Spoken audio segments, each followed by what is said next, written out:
Hindi ko alam kasi hindi kami nagkausap ni Pangulong Duterte at hindi din kami nagkausap ni Congressman Pulong.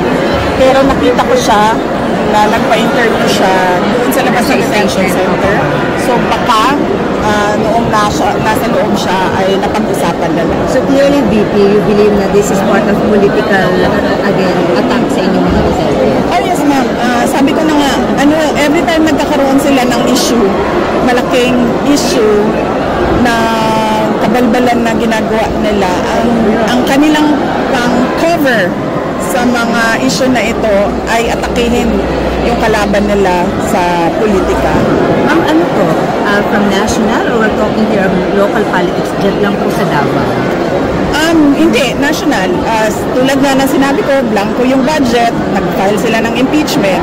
Ang laking tanong mo na, kasi blank check yun eh, parang ikaw na ang magsasabi kung paano at saan mo gagamitin yung pera ng gobyerno.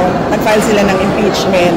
Nung nagkaroon ng drug overdose at merong namatay sa Amerika at nandoon sa loob ng kwarto si First Lady Lisa Marcos at nandoon sa police report, cocaine yung sinasabing nagkalat doon sa kwarto na yon, ay bigla na lang nilang hinila, kinidnap, kinuha, dinukot si Pangulong Duterte. Ngayon naman, 20 pesos ang kilo ng bigas, isang araw lang, tapos na, wala na.